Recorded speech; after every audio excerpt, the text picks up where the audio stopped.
Minding My Business, the CEO story with Ramesh Menon and Rishi K.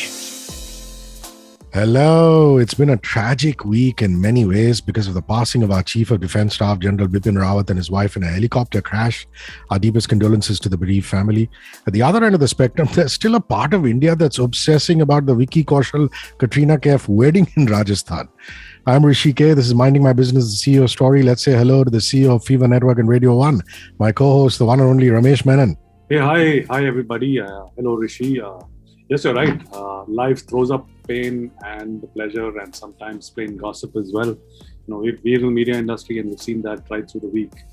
And we are prepared for everything, and I'm sure everybody needs to be prepared for that as well. So roll with it. Let's get on with it. Good news is though that our show remains rock steady. We're still learning vital lessons from these inspiring business leaders that we're meeting. And today, our iSchool guest represents the cream of India Inc. Good one. iSchool guest represents the cream of India Inc. Good one, Ramesh. Now, considering ice creams are at the core of his business, that's a super description. He's, of course, expanding his ambit into desserts, and you will find out. Please welcome Mohit Khattar, Chief Executive Officer of Gravis Foods Private Limited, the good people behind the delicious Baskin Robbins. Hey, hi. Hi, Rishi, and hello, Ramesh. Great to meet you guys. And thank you for the wordplay. I loved it. Rishi is rubbing off on me actually. And personally, Mohit, I love the way you've enabled your business to grow faster, built management depth across your organization. Wonderful to have you on the show. Absolutely a pleasure. And to be honest, when you join a company like Gravis with Baskin Robbins as the core brand, you take your role as the CEO perhaps a little differently. You look at yourself more as perhaps a chief happiness officer, because that's what the products are intended to do, and that's what I'm doing right now. So I do believe that our role as an organization and our role as a brand is to ensure that we can play a part in the lives of customers to bring them some amount of joy, some amount of happiness, be a part of their good moments, be a part of their celebrations, their little joys, and so on and so forth. And that's essentially, that thought itself is pretty refreshing, very rejuvenating, and keeps you going.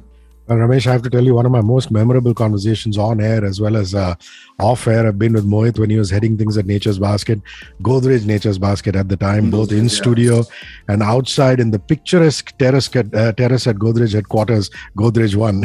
So I distinctly recall that as well, Rishi, with our respective nectars in our hands across the table.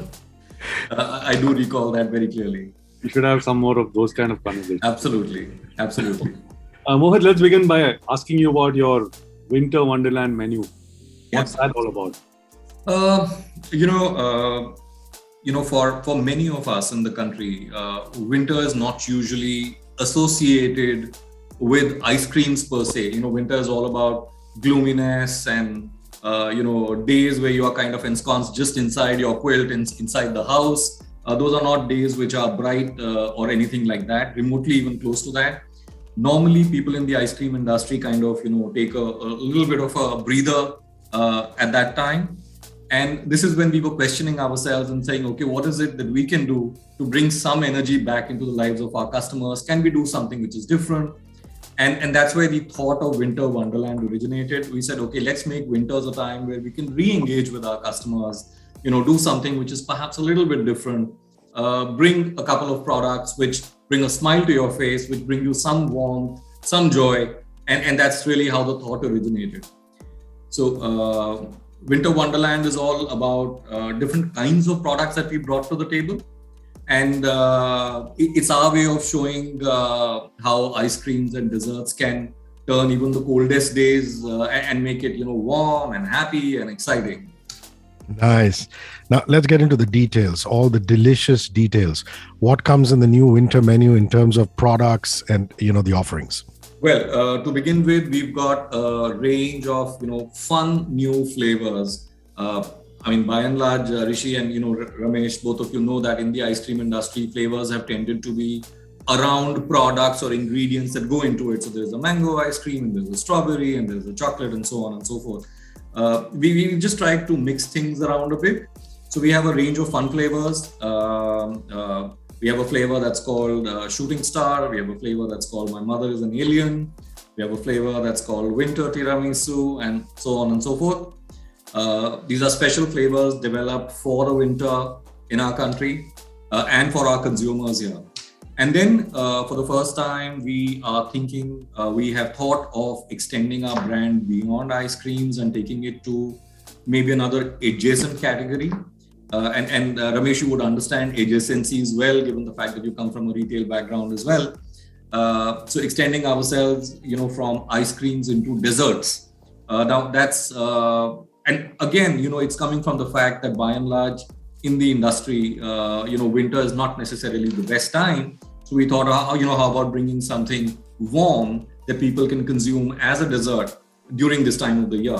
So it's all about, hot sizzling lava cakes, about waffles, about warm brownies, and so on and so forth, mixed around as sundaes, with ice creams.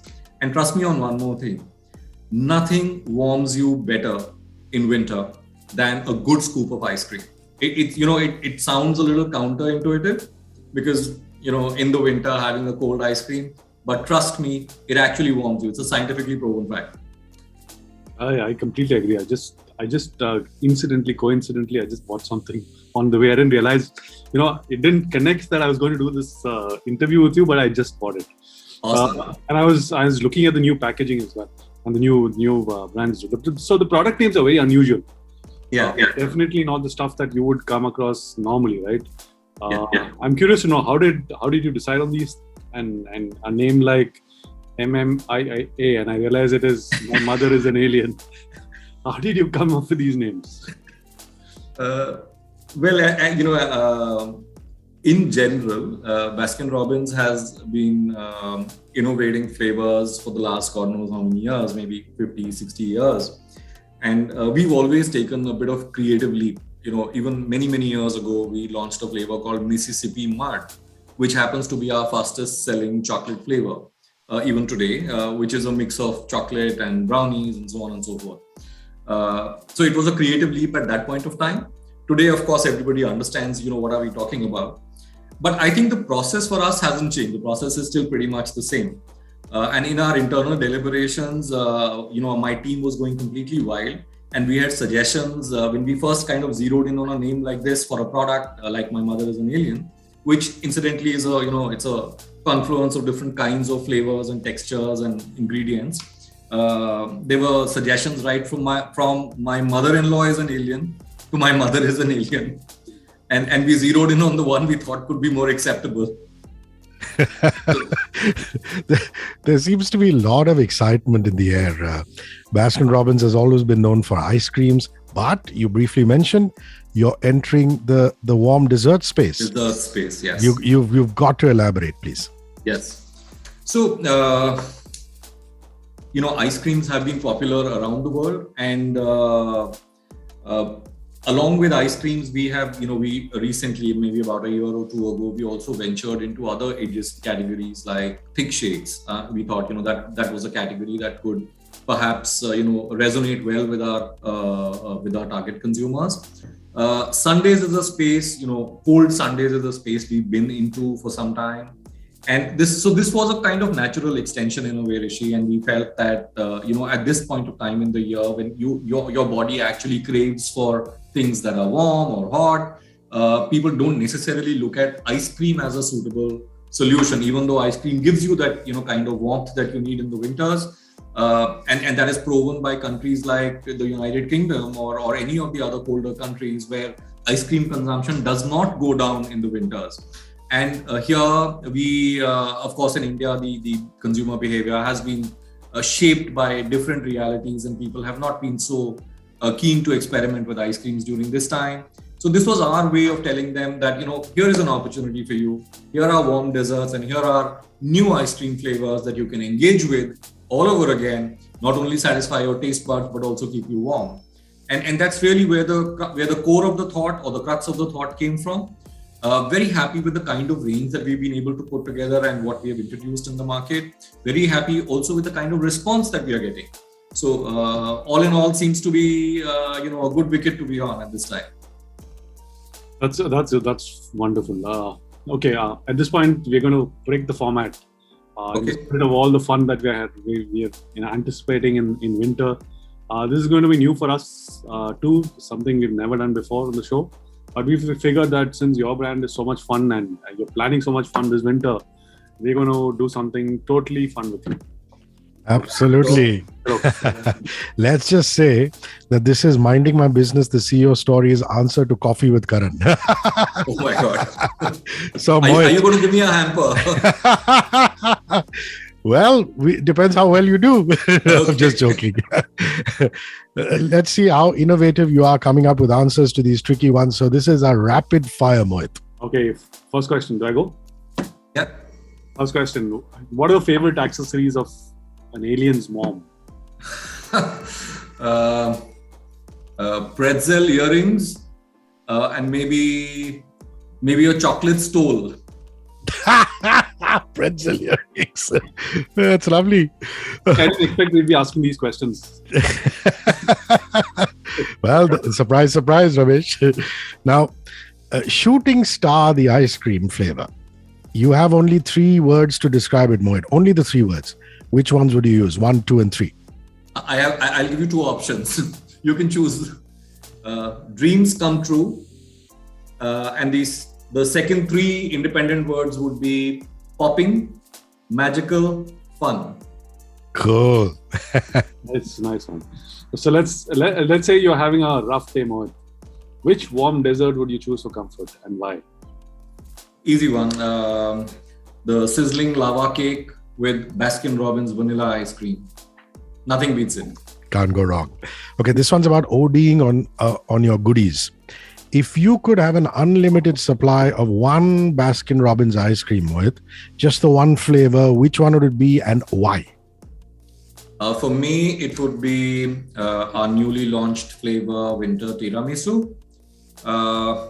Chocolate flavor, nice cake, cheesy, perfect for any type of weather. Very nice. You're a man of fine taste, I must say. Here's the last one in this rapid fire round directed to you, Mohit. If you weren't the CEO of Gravis Foods, what would you rather be? This is a tough one because I have various choices.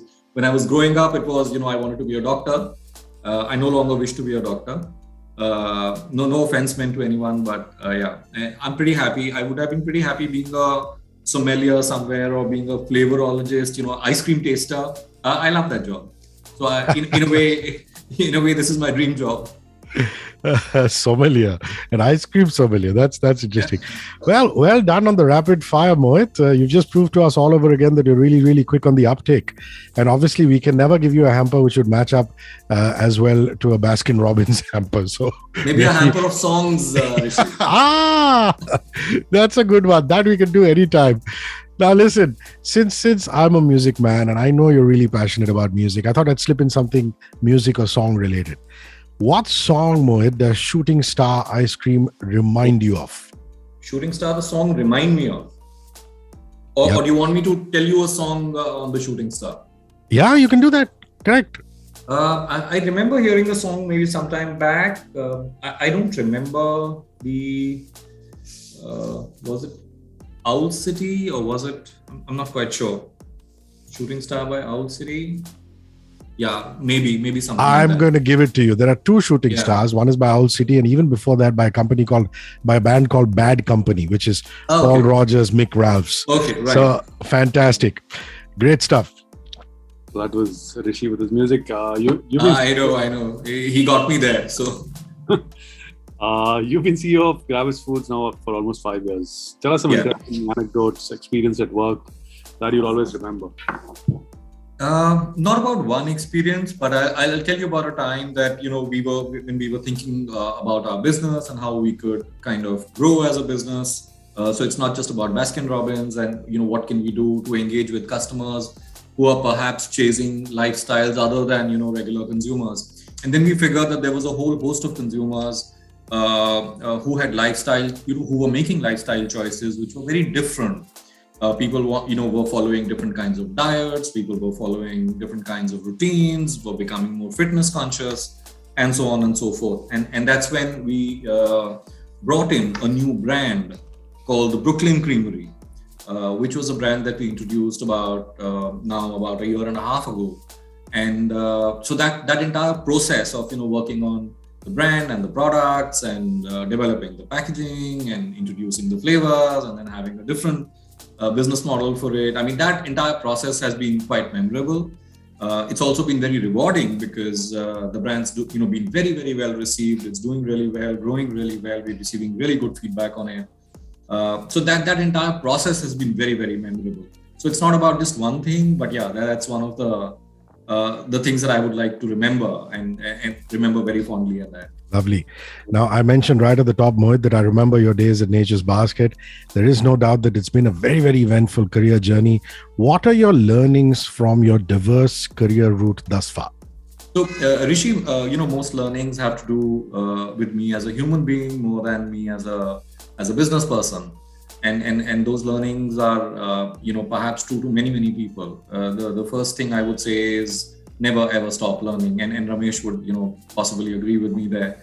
That's something that stays with you. Every day is a new day. Every day is a new learning experience. And you could learn from anybody and everybody. You could learn from the person in the store who's at the front end. You could learn from your salespeople. You could learn from your bosses, and you could learn from almost anybody that you meet with. It's the attitude that counts. The fact that you're willing to put your ear to the ground. The fact that you are willing to listen to anybody. To me, that's the one big thing that I would say has kind of been my big learning.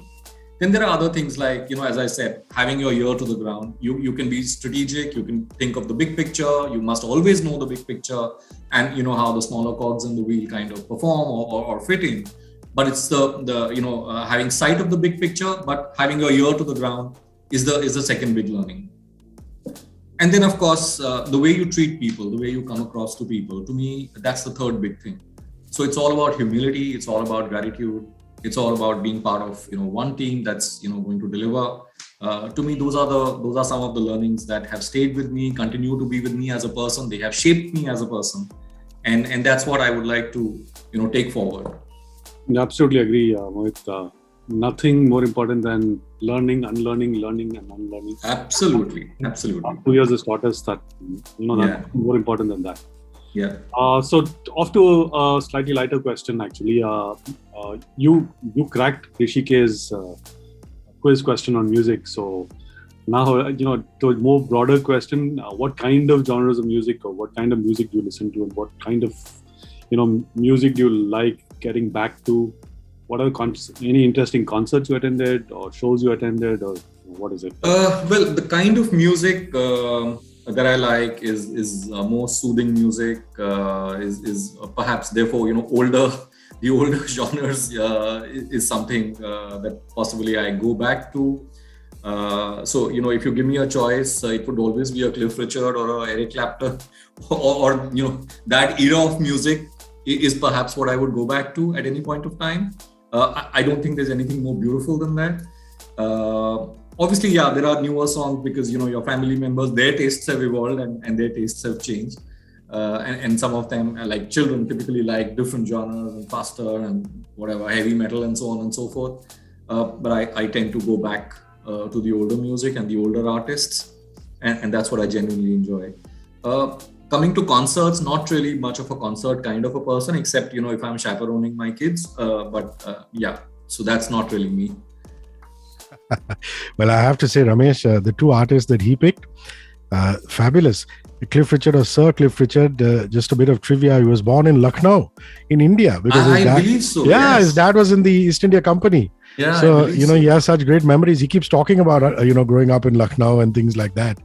And of course, Eric Clapton, known as Slow Hand, master guitar player. Master, absolutely. A business leader, Mohit, that you've admired, and why you have such admiration for him or her? Goes without saying, Mr. Ratan Tata, for the incredible work that he has done with the Tata Group, the way he's kind of built it, Unfortunately, J.R.D. Tata is somebody we have always read about. We've not really had the pleasure of meeting. Mr. Ratan Tata is somebody who, when I started my career, I happened to meet with him, and I started my career with the Tata Group. So that memory is kind of still sharply etched in my mind. So he's a man of his words. He's a man of he's not the kind of ostentatious or flamboyant business leader.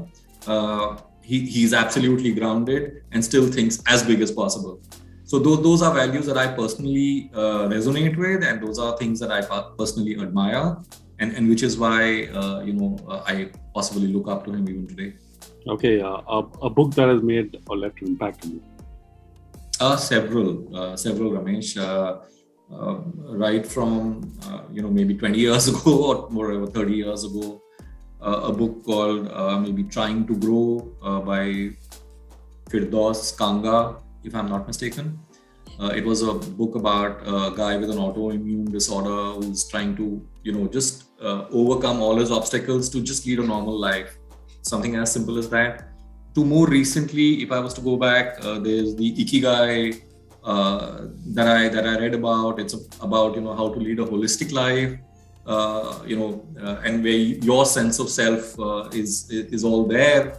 So that, and then there's been The Secret by it's about having that sense of gratitude and having that sense of dreaming the impossible to kind of bring it into your life. So those are all books that have influenced one in some stage of one's life. So the process never stops. Wow. You mentioned two of my favorites, Secret and Ikigai. And, like I say, I'm blessed with the job that I have because by some kind of divine intervention, the Spanish author who's lived in Japan and who wrote Ikigai was on an India tour. And I was privileged enough to be on a one-on-one fireside chat with him. Awesome. To packed audiences at Sophia Hall. And, wow. We got a standing ovation, or rather, I should say, he got a standing ovation. I was just asking the questions. So nice. Lovely. A sport you follow, your favorite player in the sport, and why? Easy one, tennis. And the sports person, without a doubt, has to be Roger Federer. Elegance personified. Whether it's his forehand or backhand or his conduct on court or off court. Complete gentleman, complete sports person. God knows, I think he's played about 1,200, 1,300 odd matches by now. Not once has he retired mid-match, and that tells you a lot more about the person that he is. Very sad to see him in the current state that he is, where he's not able to play, and when he comes back to play, he's getting injured pretty quickly. So that's not a very good time to be a Roger Federer fan, because it hurts you every time you see him play. But yeah. He remains the finest tennis player that I have followed. And I used to be a big Sampras fan at a point in time, but yeah, now it's all about him. Great. Your favorite vacation, let's call it not vacation spot, let's say winter vacation spot in with your winter. I wouldn't really differentiate between winter, summer, etc. But to be honest, any spot, any space, any place that gives you the peace of mind, the freedom to do what you want to do, and the freedom to your family to for them to do whatever they want to do. So in the Indian context, if you ask me, it has to be Goa. So close to Bombay, so accessible, so easy to go, and so many diverse choices of things that you can do there. So India, it has to be Goa. Outside the country, several, whether it's places in France or places in Italy or places in South Africa, all very nice. I normally one doesn't like to repeat a location unless it's Goa. So in India, as I said, it has to be Goa. Well, I have to say this, with Sampras and Federer as idols, and being a tennis fan, I know for a fact now that as a leader, you like mild-mannered people. You don't like the chati tokna, jingoistic kind of people. Because these guys are just fantastic. I mean, they were so ice cool. Even Pete, you'd never be ruffled, Yeah, never. And the other guys, the Couriers of the world and, the Rafas of this world and Novaks will do this.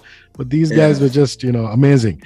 Mohit, I love that you've enhanced brand imagery through stores, through packaging, product initiatives, along with managing a leading presence on your social media platforms. I mean, I really thank you for giving us a perspective of where Baskin-Robbins is, and also a sneak peek into your own life, your thoughts as a captain of the industry.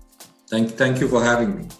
I also find it amazing that you've gone across organizations, industries, and now you've created a responsive sales organization across channels, and now sort of building a cohesive team at Gravis, which is really taking Baskin-Robbins to a probably preeminent position in the industry. Thank you very much for being with us, and we hope you had a good time on the show, Mohit.